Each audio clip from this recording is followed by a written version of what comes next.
سربراہ شاہ کریمہ دستگیرہ اشرفا. ہم سب پہنچ جائیں مدینہ تو اللہ کے دیوانے نے فرمایا تھا. تو اگر ایسی بات ہے تو آنکھیں بند کرو. لوگوں نے آنکھیں بند کی. اللہ کے دیوانے نے فرمایا آنکھیں کھولو. لوگوں نے جب آنکھیں کھولی تو ہندوستان کا صوبہ گجرات نہیں تھا بلکہ سات سمندر اس پار مدینہ المنورہ پہنچ چکے تھے. یہ اللہ کے دیوانے ہیں. ان سے عقیدت رکھو, ان سے پیار کرو, ان سے محبت کرو اور ان کے بتائے ہوئے اصول و قوانین و ضوابط پر عمل بھی کرو. تو آج ان بزرگوں کا فیضان مثل بارش کے ہم پر آپ پر سبوں پر برس سکتا ہے, برستا ہے.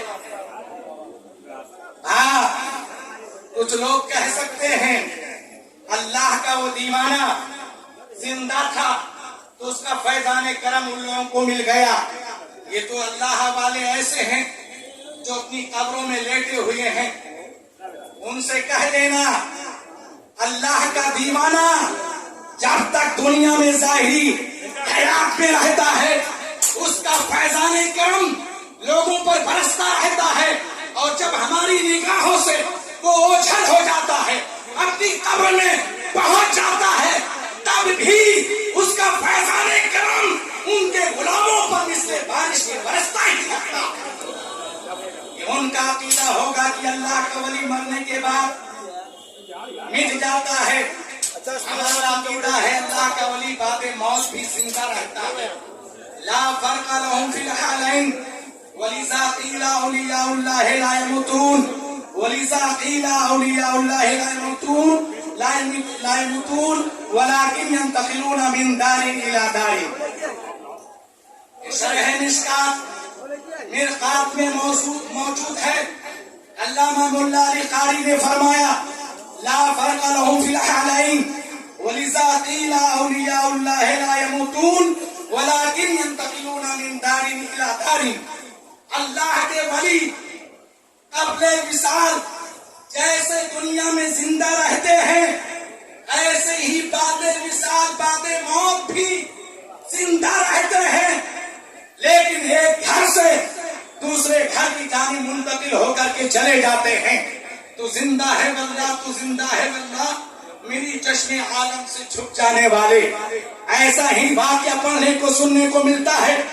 حضرت جنید بغدادی رضی اللہ تعالیٰ عنہ کے حیات کا معاملہ ہے. ایک انسان نے خواب میں دیکھا کہ میں اپنے کندھے پہ عرش الہی کو اٹھائے ہوں.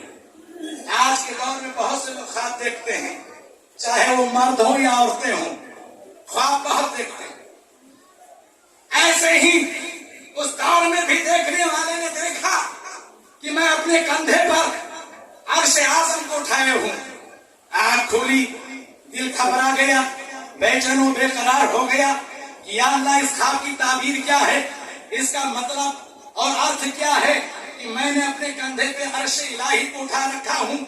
فوراً نماز فجر پڑھنے کے لیے محلہ کی مسجد میں پہنچا.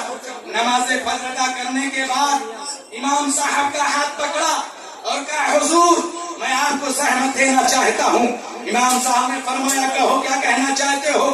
تو خواب دیکھنے والے نے کہا تھا کہ میں نے رات کے سناٹے میں سونے کے عالم میں یہ خواب دیکھا ہے کہ اپنے کندھوں پر عرش الہی کو اٹھائے ہوں, عرش اعظم کو اٹھائے ہوں. اس کی تعبیر کیا ہے؟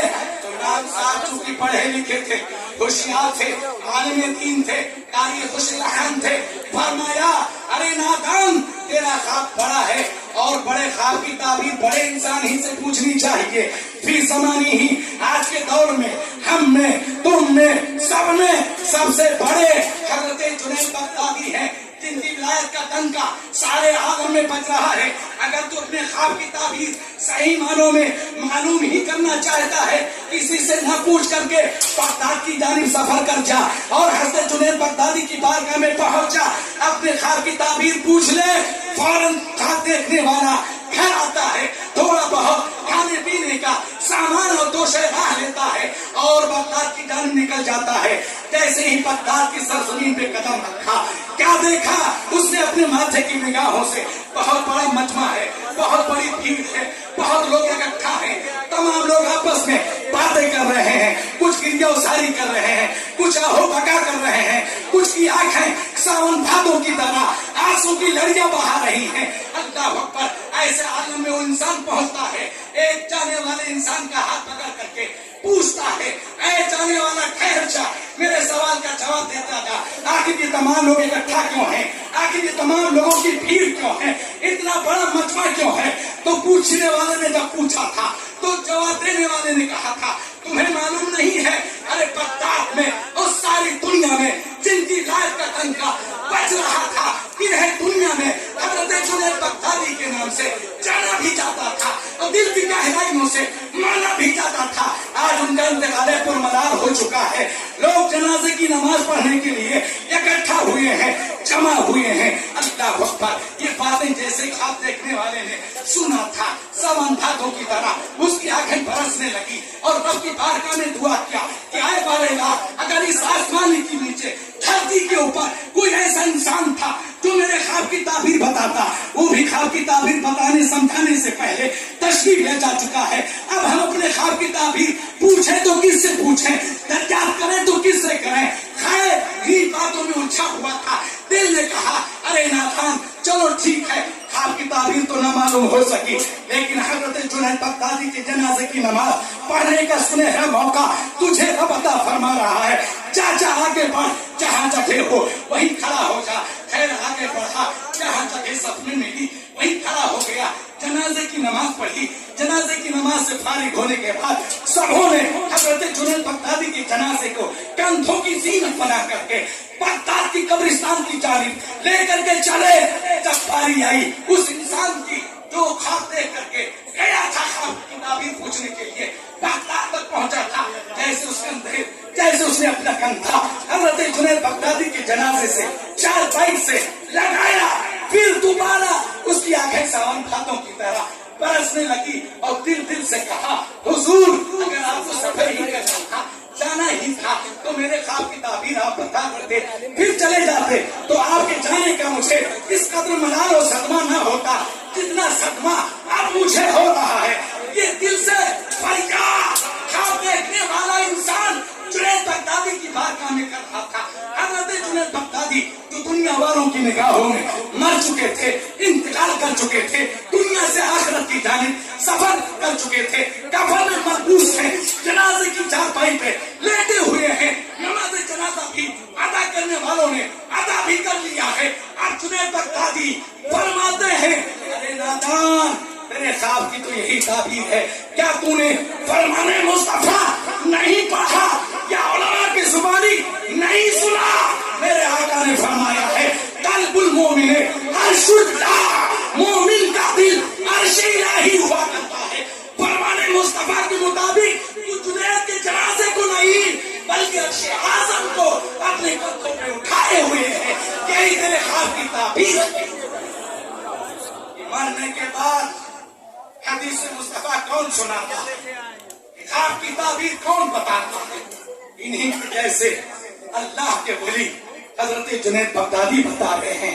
इससे पता चला अल्लाह के वली का फैजान, जब तक अल्लाह का वली ज़ाहिरी दुनिया में रहता है तब तक उसका फैजान जारी रहता है, और जब वक्त मुकर्ररा पे दुनिया से उस सफर करके अपनी कब्र-उल-लहद में उतर जाता है, तब भी उसका फैजान करम मिस्र बारिश के बरसता ही रहता है। लिहाजा अकीदतमंदों को मैं गुजारिश करता हूँ कि बुजुर्गों के आस्थाने से अपने आप को करीब रखो और इनके फैजान करम से अपने आप को माला माल रखो। नमाजों की पाबंदियां करो, कुरान की तिलावत करो, बड़ों का अदब करो, छोटों पर शफकत करो, और अहले सुन्नत से सच्ची पक्की अकीदत रखकर उनसे जो बातें दीनी और मजहबी सुनो, उन बातों पे अमल करो, और बुजुर्गों की चौखटों को वक्तन फौक्तन सलाम भी करते रहो। इस तरीके से अगर हमारी जिंदगी के शब रोज लैलो नहार रातों दिन गुजरेंगे तो इंशाअल्लाह जब तक हम हिंदुस्तान में रहेंगे कामयाब रहेंगे। قبرستان میں پہنچیں گے کامیاب رہیں گے، حشر کے میدان میں جب کھڑے کیے جائیں گے تب بھی کامیاب رہیں گے۔ اللہ تعالیٰ ہمیں اور آپ کو سب کو مسلک اعلیٰ حضرت پر زندہ رکھے اور اسی مبارک مسلک کی روشنی میں ہمیں زندگی بسر کرنے کی توفیق عطا فرمائے۔ اس مقدس کا فیضان زندہ باد، مذہب اسلام زندہ باد، سنی مسلمان رہے ہمیشہ خوش اور آباد، آمین یا رب العالمین۔ وما علینا الا البلاغ۔ السلام علیکم ورحمۃ اللہ۔